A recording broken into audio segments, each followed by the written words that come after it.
Good afternoon to all of you guys. मैं अपने एक स्टूडेंट का इंटरव्यू लेने जा रहा हूं जो कि NIACL AO जर्नलिस्ट का है। ओके, मेरा नंबर है 7503235358। ये ऑलरेडी अभी वर्किंग है FCI में। आप लोग मॉक सुने। वर्किंग स्टूडेंट का मॉक आज संडे को और लेट इवनिंग में ऑफिस के बाद हुआ है। बहुत सारे बच्चों का इंटरव्यूज चल रहा है NIACL का जर्नलिस्ट और अकाउंट का। आप लोग कांटेक्ट कर सकते हैं। जल्दी ही UIIC का रिजल्ट आने वाला है और सुपर 50 के कुछ बच्चे मेडिकल ऑफिसर में डॉक्टर सना, डॉक्टर वर्षा, ये लोग सेलेक्ट हुए हैं। जल्दी ही उनकी सक्सेस स्टोरी आप लोग को दिखेगी चैनल पे और कम्युनिटी सेक्शंस पे उनके सिलेक्शन के बाद का रिटन नोट भी दिखेगा। ओके, थैंक्स टू माँ Saraswati for selection and all. और गाइस कांटेक्ट में रहें और मॉक सुने। Okay Mohit, start from may I come in? मैं come sir. Yes please come बेटा। Thank you sir. Okay, Mohit के नाम से कोई भी एक्टर या एक्ट्रेस या प्लेयर सुने? Sir Mohit Sharma Indian team से खेलते हैं। और क्या बोलते हैं, एक मेजर मोहित शर्मा भी थे जो पुलवामा अटैक के टाइम पे गुड। रहे थे। एक रेड लाइन पे एक मेजर मोहित शर्मा करके मेट्रो स्टेशन है, आपको पता है क्या? हाँ सर, मालूम है। मालूम है, गुड। वो अगर मैं बात करूं रेड लाइन पे है तो हम्म। वो गाजियाबाद से पास में है या इधर रोहिणी से पास में है? सर वो रोहिणी से पास में होगा। नहीं, रोहिणी से नहीं, उस साइड से पास है ना, गाजियाबाद की तरफ से। हाँ। ठीक है गाइज, मैं एक चीज़ इसमें ऐड करना चाहूँगा। मेरे जो स्टूडेंट हैं वो टोटली ब्लाइंड है, उनको कुछ भी नहीं दिखता है। मेरी तरफ से इनको सैल्यूट है कि ये FCI में जॉब कर रहे हैं और इतना मेहनत करते हैं। मोहित, मुझे मोहित पे बहुत प्राउड है। ठीक है मोहित, अपना इंट्रोडक्शन दीजिए। सर मेरा नाम मोहित कुमार जायसवाल है।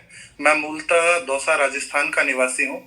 मैंने अपनी ग्रेजुएशन दिल्ली विश्वविद्यालय से 2022 में पूरी की है और मैं वर्तमान में फूड कॉरपोरेशन ऑफ इंडिया में असिस्टेंट ग्रेड 3 के पद पर कार्यरत हूँ। मैं जहाँ अपने दैनिक कार्यों को कंप्यूटर पे करने के लिए स्क्रीन रीडर सॉफ्टवेयर का इस्तेमाल करता हूँ और मेरी हॉबीज क्रिकेट देखना और क्रिकेट खेलना है। आपने अपना ग्रेजुएशन कब पूरा किया है मोहित? सर 2022। 2022 में। और आपने अपनी जॉब कब ज्वाइन करी? सर 2023 अक्टूबर में। आप राजस्थान के दौसा से हैं? हाँ जी सर। किसी चीज़ के लिए दौसा फेमस है, कहीं घूमने के लिए या कुछ खाने का चीज़ या कोई ऐसा शॉपिंग करने के लिए कोई चीज़ वहाँ से? सर दौसा में एक काफी मशहूर नीलकंठ जी का मंदिर है। तो दौसा उसके लिए फेमस है। दूसरा, सर दौसा में यदि खाने पीने की बात की जाए तो वो राजस्थान का दाल बाटी चूरमा और गट्टे की सब्जी के लिए दौसा बेसिकली फेमस है। तो इन चीज़ों के लिए दौसा फेमस है। अरे वेरी गुड। मोहित, आप बता दें कि अभी कुछ समय पहले आपके राजस्थान के नए CM बने हैं, तो CM और गवर्नर का नाम पता है क्या वहाँ का? सर सीएम है श्री भजनलाल शर्मा सर और गवर्नर है श्री हरि भाई किशन राव बागुड़े। आप कौन कॉलेज से पढ़े हैं, कौन से कॉलेज से?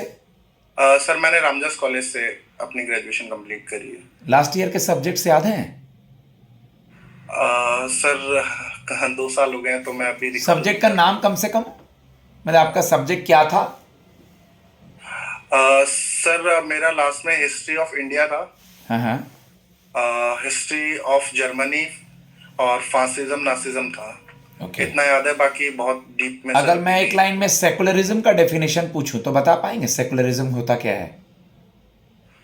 सर सेकुलरिज्म की डेफिनेशन की अगर हम बात करें तो सेकुलरिज्म उस चीज को सपोर्ट करता है जो एक तरह से किसी भी जाति या धर्म से ओतप्रोत नहीं होता। ठीक है, मैं सब्जेक्ट में ज़्यादा नहीं जाऊंगा क्योंकि आप अभी वर्किंग हैं। बस मैं यही पूछूंगा कि आप हिस्ट्री के स्टूडेंट होने के बाद फिर आपने FCI ज्वाइन करने का कैसे सोचा? आप अपने ही फील्ड में आगे क्यों नहीं बढ़े मोहित? सर एक्चुअली मैं जब मैंने कॉलेज ज्वाइन करा था तो तब मैं क्योंकि क्रिकेट वगैरह खेलता था, मैं मुंबई भी जाके नेशनल भी खेल के आया। ओके। तो सर मैं बेसिकली स्पोर्ट्स करता था, तो इस वजह से उसी कोटे से मेरा कॉलेज में भी एडमिशन हुआ था। तो मुझे हिस्ट्री सब्जेक्ट में ग्रेजुएशन मैंने करी। उसके बाद सर मुझे ऐसा लगा कि मुझे एक जल्दी से जल्दी शायद एक जॉब की ज़रूरत थी। कुछ फाइनेंशियल स्थितियां घर की ऐसी थी। तो सर मैंने उस समय बैंक के एग्जाम भी लिख रहा था, FCI भी लिख रहा था। तो सारे एग्जाम मैं लिख रहा था, तो लकीली मेरा FCI में हो गया और बैंक में मैं सर एसबीआई पीओ में 0.75 से रह गया था, तो इस वजह से फिर मैंने एफसीआई को ज्वाइन किया। आप क्रिकेट भी नेशनल्स खेले हुए हैं? हाँ जी सर, शशांक कप होता है मुंबई में, इस्लाम जिमखाना स्टेडियम और वानखेड़े स्टेडियम, दो स्टेडियम्स में होता है विजुअली इम्पेयर्ड्स का। अभी मौका लगता है तो खेलने का मौका मिलता है आपको? हाँ सर, हमारे लिए एक्चुअली हम किसी भी ऑफिस में जाते हैं तो वहाँ पे स्पोर्ट्स के लिए 30 हॉलीडेज हम लोगों को एक्स्ट्रा मिलते हैं, मतलब वो जनरल लोगों को भी मिलते हैं और विजुअली इम्पेयर्ड्स को भी मिलते हैं। तो सर मुझे लगता है एनआईएसीएल में भी, क्योंकि मेरे एक दो फ्रेंड्स वर्किंग है तो वो भी जाते हैं, तो मुझे ऐसा लगा कि यहाँ से मैं अपना स्पोर्ट्स भी कंटिन्यू कर सकता हूँ और एक अच्छी जॉब भी कंटिन्यू कर सकता हूँ। चलिए, मैं एनआईसीएल पे आता हूँ, फिर आपके अभी करंट के जॉब प्रोफाइल पे आऊँगा। मैं एक एक चीज़ करके सब कुछ ग्रिल कर ले रहा हूँ, ठीक है मोहित? हाँ जी सर। मोहित, आप सबसे पहले बता दें मुझे एनआईसीएल के बारे में बेसिक इन्फॉर्मेशन आप क्या जानते हैं? सर एनआईएसीएल एक जनरल इंश्योरेंस कंपनी है जो कि डोमेस्टिक सिस्टमेटिकली इम्पोर्टेंट कैटेगरी के अंदर आता है, जो जिसमें केवल 3 कंपनियां आती हैं आईआरडीआई की, जिन्हें too big to fail company कहा जाता है। इसकी स्थापना 1919 में दुराबजी टाटा सर ने की थी और 1973 में कंपनी का राष्ट्रीयकरण हुआ।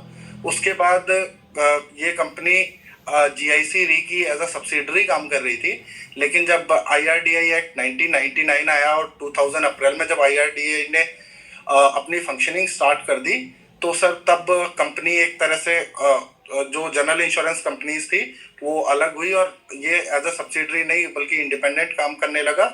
और सर पिछले साल और ये देखा जाए तो ये देश की सबसे बड़ी जनरल इंश्योरेंस कंपनी है।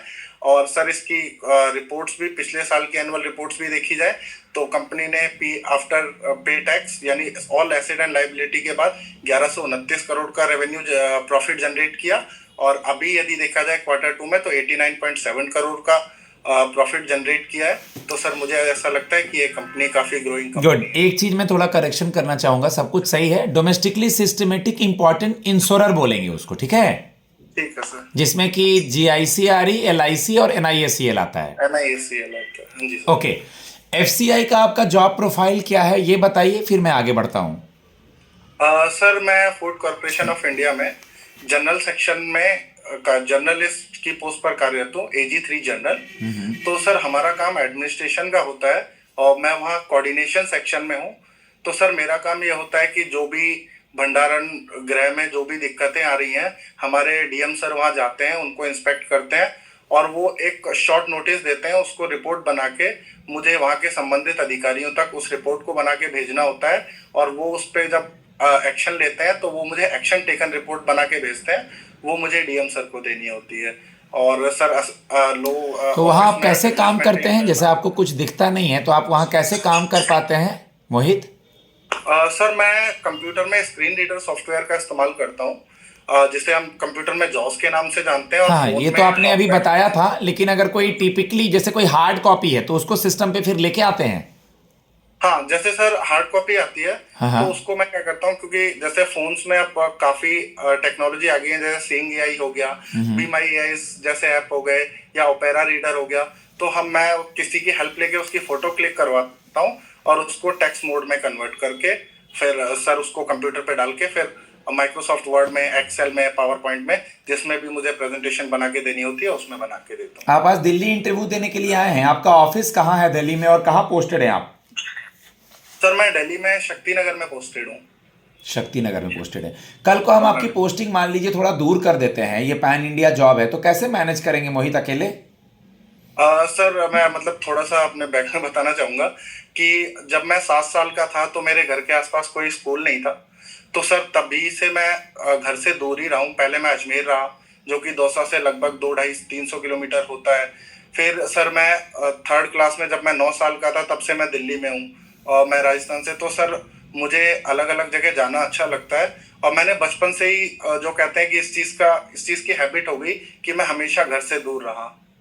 Good, very good. तो सर मुझे इस चीज में कोई प्रॉब्लम नहीं आएगी। एफसीआई से जॉब एनआईसीएल में क्यों आना चाह रहे हैं? इंपॉर्टेंट सवाल आपके लिए। सर क्योंकि यहाँ पे मैं जिस पोस्ट पे हूँ, अगर एफसीआई की पॉलिसीज को देखा जाए सर, तो जो पोस्ट मुझे एनआईएसीएल आज ऑफर कर रहा है, स्केल 1 ऑफिसर की पोस्ट पे, वहां जाते जाते सर मुझे अपने करियर के 10 से 12 साल वेट करना पड़ेगा। और अगर मैं यहाँ आता हूँ तो वो 10-12 साल मैं अपने करियर के बचा सकता हूँ, जो कि हर व्यक्ति की शायद ख्वाहिश होती है कि अपना करियर ग्रो करे। और दूसरा सर ये, क्योंकि इंश्योरेंस सेक्टर अभी ऐसा लगता है कि इसमें हाई स्पीड ग्रोथ की प्रोबेबिलिटीज बहुत ज्यादा है, क्योंकि अभी हमारा जो इंश्योरेंस पेनिट्रेशन है वो 4.2% है, जिसको IRDAI ने 2047 तक विजन रखा है कि इंश्योरेंस फॉर एवरीवन यानी 100% किया जाए। तो सर मुझे ऐसा लगता है कि यदि इस टारगेट को अचीव करने में IRDAI जो हम कामना करते हैं कि सफल हो, तो सफल होता है तो कहीं ना कहीं कंपनीज की भी ग्रोथ बढ़ेगी, और जब किसी भी कंपनी की ग्रोथ बढ़ती है तो उनके एम्प्लॉयज की भी ग्रोथ बढ़नी लगभग सुनिश्चित हो जाती है। ठीक है, हम अब कुछ क्वेश्चन एफसीआई से और फिर इंश्योरेंस से और फिर कुछ सिचुएशन बेस्ड क्वेश्चन पे आते हैं। एफसीआई से एक दो सवाल आपने मैं सुना होगा पीडीएस, पब्लिक डिस्ट्रीब्यूशन सिस्टम, या एमएसपी वगैरह वर्ड सुने होंगे एग्रीकल्चर या से रिलेटेड। सुना है। क्या होता है पीडीएस और एमएसपी? सर पीडीएस एक पब्लिक डिस्ट्रीब्यूशन सिस्टम होता है, जो कि सर हमारे देश में 1992 में पीडीएस आया, फिर 1997 में आरपीडीएस आया, और 2001 में वो टीपीडीएस आया, टारगेटेड पब्लिक डिस्ट्रीब्यूशन सिस्टम। तो सर इसमें क्या होता है कि जो किसान से अनाज लेकर एक जरूरतमंद व्यक्ति तक पहुंचाने की प्रक्रिया को पब्लिक डिस्ट्रीब्यूशन सिस्टम कहा जाता है। इसमें सर कैटेगराइज भी किया गया। जब टीडीपीएस आया तो BPL, below poverty line, above poverty line, और अंत्योदय योजना। ठीक है। ये सारे एफसीआई में अभी मतलब कि जो इसका सबसे बड़ा भंडारण है इंडिया में किस जगह पर है? फूड कॉर्पोरेशन ऑफ इंडिया का। इस चीज के बारे में मुझे बहुत आइडिया नहीं है। ओके, इसका सीडब्ल्यूसी जो सेंट्रल वेयर हाउसिंग कॉर्पोरेशन है उससे कुछ रिलेशन वगैरह है क्या? नहीं सर, उससे कोई भी रिलेशन नहीं है हमारा। फूड कॉर्पोरेशन ऑफ इंडिया का नहीं। एफसीआई का हेडक्वार्टर कहाँ है? इसका चेयरमैन कौन है? सर एफसीआई का हेडक्वार्टर दिल्ली में ही है। ये हेडक्वार्टर सर दिल्ली में हेडक्वार्टर इनका है। चेयरमैन का नाम याद नहीं आ रहा है तो देख लीजिए। सर बाराखंबा के पास में है, और चेयरमैन पहले अशोक के मीना सर थे। अभी 4-5 दिन पहले ही आशुतोष कुमार दीक्षित सर बन गए हैं, और उनके वो अभी वर्तमान में चेयरमैन है। ठीक है, लास्ट में कुछ सवाल का जवाब दे दे। राइडर क्या होता है?